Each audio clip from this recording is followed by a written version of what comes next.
উজনি অসমৰ বান বিধ্বস্ত অঞ্চলৰ ১০০টাকৈ পৰিয়ালৰ বাবে খাদ্য সামগ্ৰী টোপোলাৰ লগতে বৰ্ণাঢ্যসকলৰ পশুধনৰ কাৰণে খাদ্যৰ যোগান ধৰাৰ পদক্ষেপ গ্ৰহণ কৰিছে গহপুৰ সমজিলাৰ ককিলাগুৰি গাঁৱৰ সমুজ্জ্বল যুৱক সংঘই। উল্লেখ্য যে প্ৰলয়ংকাৰী বানে বিধ্বস্ত কৰা অঞ্চলৰ ৰাইজৰ জীৱিত থকা পশুধনৰ খাদ্যৰ অভাৱ ঘটাৰ কথা চিন্তা কৰি সমুজ্জ্বল যুৱক সংঘৰ সদস্যসকলে নিজে পথাৰত ঘাঁহ কাটি ১ ট্ৰাক ঘাঁহ নিয়াৰ ব্যৱস্থা কৰিছে। ইয়াৰ উপৰিও বানাক্ৰান্ত অঞ্চলৰ ১০০টাকৈ পৰিয়ালক বান সাহায্য হিচাপে বিভিন্ন খাদ্য সামগ্ৰী আগবঢ়াব সমুজ্জ্বল যুৱক সংঘই। প্ৰতিটো পৰিয়ালৰ বাবে তৈয়াৰ কৰা ৩টাকৈ খাদ্য সামগ্ৰীৰ টোপোলাত ক্ৰমে চাউল, দালি, নিমখ, মুড়ি, নুডলছ, বিস্কুটৰ পেকেটৰ লগতে বিভিন্ন শাক-পাচলিৰ যোগাৰ কৰা হৈছে।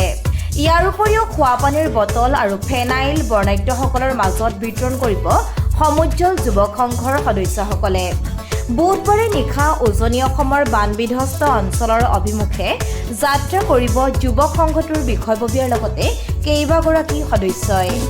এই সন্দৰ্ভত চাওক আমাৰ এই বিশেষ প্ৰতিবেদন। মানুহে মানুহৰ বাবে আৰু মানুহেই চিন্তা কৰে পশুধনৰ বাবে, এনে এক মহান লক্ষ্য লৈ গহপুৰ সমজিলাৰ ককিলাগুৰিৰ সমুজ্জ্বল যুৱক সংঘই উজনি অসমৰ বন্যাৰ্তসকলৰ বাবে বান সাহায্য হিচাপে খাদ্য সামগ্ৰীৰ লগতে বৰ্ণাঢ্যসকলৰ যি পশুধনসমূহ বৰ্তমান জীৱিত অৱস্থাত আছে সেই পশুধনসমূহৰ কাৰণে ঘাঁহ নিয়াৰ ব্যৱস্থা কৰিছে।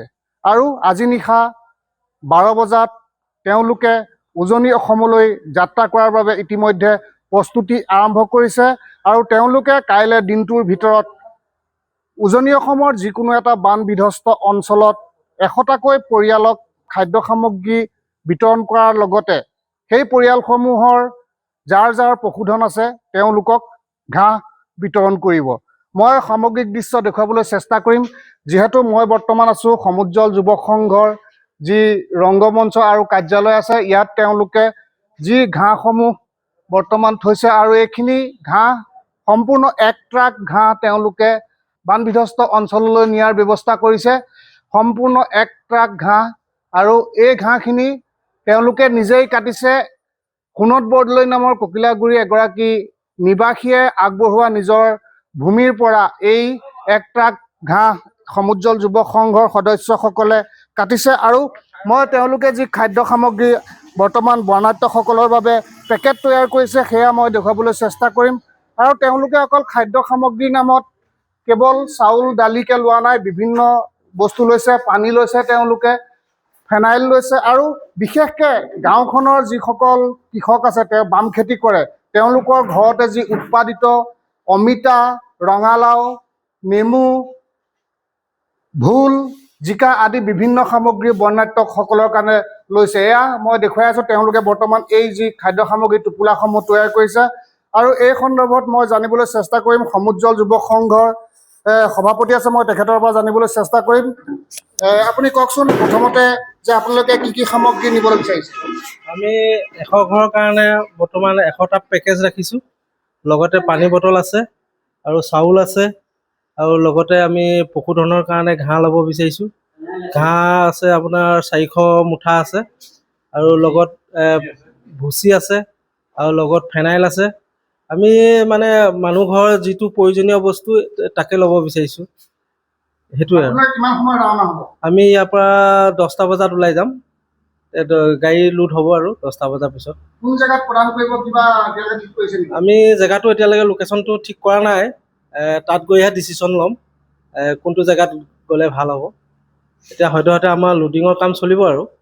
আপোনালোকে যিসমূহ খাদ্য সামগ্ৰী লৈছে বিশেষকৈ গাঁৱৰ পৰা কিছুমান শাক পাচলি লৈছে, কি কি শাক পাচলি লৈছে? আমি নেমু লৈছোঁ, এই কি বুলি কয় অমিতা, কোমোৰা আৰু তিয়ঁহ আছে।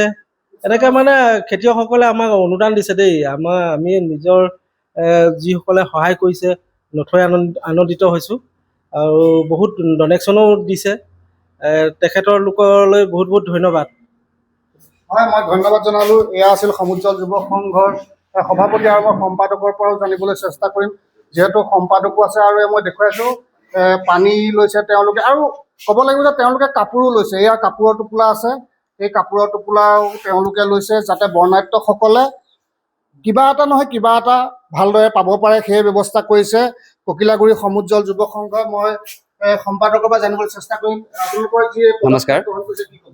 হয়, আমাৰ ককিলাগুৰিবাসীৰ লগতে আমাৰ গহপুৰৰ মানে আমি বহুতেই সঁহাৰি পাইছোঁ এই তেওঁলোকৰ প্ৰচেষ্টাত। আমাৰ আজি যি মানে আমাৰ বানপীড়িত ৰাইজলৈ আমি নিম বুলি ভাবিছোঁ। আমাৰ যি সামগ্ৰী, বিশেষকৈ আমাৰ ল'ৰাসকলে, আমাৰ সদস্যসকলে যেনেকৈ ঘাঁহত আমি বেছি গুৰুত্ব দিছিলে, ঘাঁহ পশুধনৰ কাৰণে ঘাঁহটো আমি বেছিকৈ নিয়াৰ চেষ্টা কৰিছোঁ। 1 ট্ৰাক হৈছে ইতিমধ্যে আমাৰ, আৰু আমাৰ সকলোখিনি যাতে আমি গৈ যাতে আমাৰ শিৱসাগৰবাসী ৰাইজে আমাক মানে অকণমান সহায় সহযোগ কৰে, তাৰ বাবে আমি ৰাইজৰ ওচৰত কামনা কৰিছোঁ। হয়, মই আৰু এগৰাকী ইয়াত যিহেতু একমাত্ৰ এগৰাকীয়ে মহিলা আছে, মই তেখেতৰ পৰা জানিবলৈ চেষ্টা কৰিম। তেখেতেও এই যি বানৰ বিধ্বস্ত অঞ্চলৰ কাৰণে খাদ্য সামগ্ৰী বা ঘাঁহ কাটিছে, সেই ঘাঁহ কটাৰ ক্ষেত্ৰত তেখেতে যথেষ্ট সহায় সহযোগিতা আগবঢ়োৱা পৰিলক্ষিত হৈছে। মই তেখেতৰ পৰা জানিবলৈ চেষ্টা কৰিম। আমি যিহেতু দেখিছোঁ যে আপুনি ঘাঁহ কটাটো এই যিসকলে সদস্যই ঘাঁহ কাটে তেওঁলোকক খাদ্য সামগ্ৰী যোগান ধৰিছিলে, গতিকে আপুনি এতিয়া তাত বান বিধ্বস্ত অঞ্চলত যাবলৈও আপুনি যাব বুলি আমি গম পাইছোঁ। গতিকে কি ক'ব যে আপুনি এই যি পদক্ষেপ লৈছে সমুজ্জ্বল যুৱ সংঘই, আপুনি কি ক'ব? আমি এইটোৱে ক'ব বিচাৰোঁ যে আমাৰ ধৰে তাত যি মানে বানপানীয়ে যিখিনি মানে অনিষ্ট কৰিছে, সেই অনিষ্টখিনি দেখি আমাৰ বহুত বেয়া লাগিছে। কাৰণ আমাৰ মানুহ বাদে গৰু ছাগলী বা ধৰি সকলোখিনি ঢেৰ অনিষ্ট হৈছে।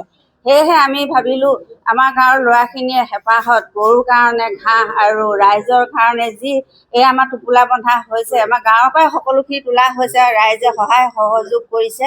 আৰু ইতিমধ্যে আমাৰ ককিলাগুৰি গাঁৱৰ পৰা আপোনাৰ ছাত্ৰ সন্থা বাদেও আমাৰ শংকৰ সংঘৰ ফালৰ পৰাও, আমাৰ প্ৰাথমিকৰ ফালৰ পৰাও দিয়া হৈছে তালৈ। আৰু এতিয়া আমাৰ যুৱ সংঘয়ো আমাৰ গাঁৱৰ পৰা আকৌ উঠাই গাঁৱৰ ৰাইজে সহায় সহযোগ কৰিছে। সহায় সহযোগৰ মতে আমাৰ যুৱ সংঘ এতিয়া আগবাঢ়ি ওলাইছে ৰাইজক সহায় কৰিবৰ কাৰণে। সেয়েহে আমি ভাবিছোঁ ৰাইজক আমি সহায় কৰিবলৈ ওলাইছোঁ যেতিয়া শিৱসাগৰবাসীয়ে যাতে আমাক সেই সহায় সহযোগ কৰি যাতে আমাক যি নিজ স্থানত আমি পাবগৈ লাগে, সেই স্থানত যাতে তেখেতলোকে আগবঢ়াই নিবৰ বাবে আমি অনুৰোধ জনাইছোঁ।